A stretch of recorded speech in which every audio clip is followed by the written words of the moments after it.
నమస్కారం ప్రజలరా. జగనన్న ఈ రోజు మళ్ళీ తాడేపల్లి నుంచి బెంగళూరుకి తిరిగి ప్రయాణం కట్టినాడు.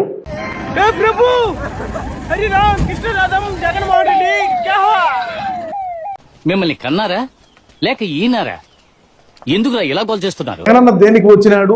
తుఫాను రావడానికి 24 గంటల ముందు రాష్ట్రంలో అడుగుపెట్టారు. దగ్గరికి పోయినాను, రైతులను కలిసినాను, ప్రెస్ లో అడ్రస్ చేసినాను, రైతు సమస్యలనే లేవనెత్తినాను. రైతు సమస్య ఏంటి సార్ అది? అమ్మా రాజన్న వచ్చినాడు, పెళ్లి కొడుకు రాంబ్రహ్మ వచ్చినాడు, వాళ్ళ సైడ్ బంధువులు అందరూ వచ్చినారు. అలా ఈ రోజు బెంగళూరుకు పోయినాడు అనే దాన్ని తుఫాను వెళ్లిపోయిన 48 గంటల్లో వాళ్ళు వెళ్లిపోయారు. ఇంతకు మించి ఏం చేశారు అని ప్రశ్నిస్తారేమో. మనం నాశనం అయిపోయినా పర్వాలేదు, పక్కడు బాగుపడకూడదు. అదేరా మన ఇండియన్ సైకాలజీ. ప్రభావిత ప్రాంతాల్లో ఎక్కడా కూడా ఈయన పోయి ఏమీ చేయకపోగా అక్కడి నుంచి వచ్చి ఈయన పెరిగి కట్ల కట్టింది ఏందయా అని కూర్చొని రివ్యూలు చేశారు. ఇలాంటి దానికి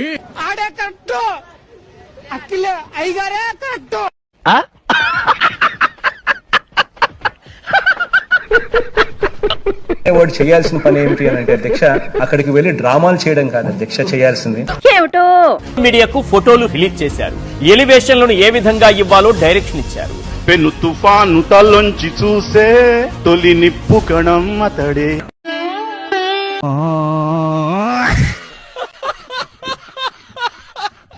అతడే అతడే అతడే. విన్నావుగా, ఒక్క చాలా కాదు 3 నమ్మతడే అతడే అతడే. చాలాలు. నీకు మూలశంక ఉన్నట్టున్నది. ఒక్క మూల కాదు, అన్ని మూలలో.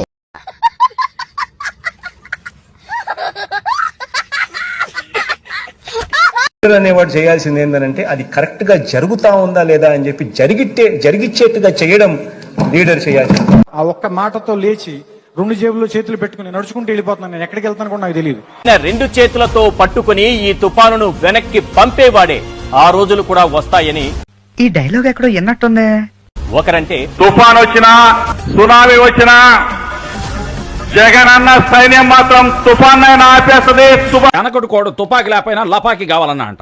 దీని అర్థం ఏమిటో ఆపేస్తుంది. భారీ వర్షాలని సైతం అక్కడే నిలబెడుతుంది. ఏం మాట్లాడుతున్నావురా? నరాలు కట్ అయిపోయింది. దానికి తుఫాను రావడానికి 24 గంటల ముందు ఆయన రాష్ట్రంలో అడుగు పెడితే తుఫాను వెనక్కి వెళ్ళిపోతుందా? అరే నీ అబ్బా.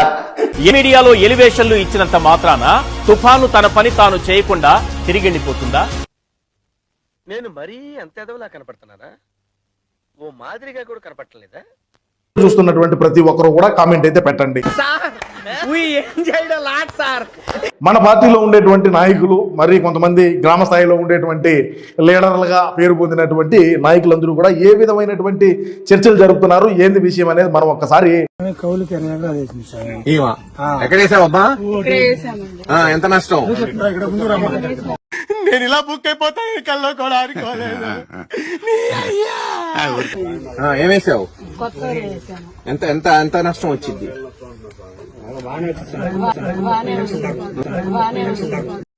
ఏమిటండి మీరు మాట్లాడేది?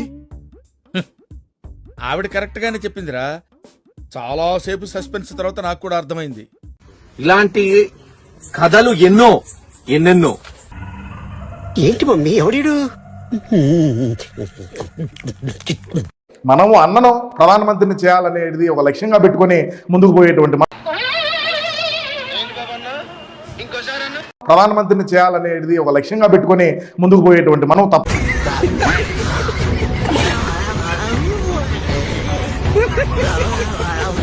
మాజీ మంత్రులు ఎవరైతే ఉంటారో, శాసనసభ్యులు ఎవరైతే ఉంటారో వాళ్ళతో కూర్చొని ఆయన ఇక్కడ కూర్చొని వాళ్ళందరినీ ఇక్కడ టెలికాన్ఫరెన్స్ అంటే వీడియో కాల్ ద్వారా వాళ్ళకందరికీ దిశానిర్దేశం చేసినాడు. ఏమి చెప్పి నా వల్ల కాదురా.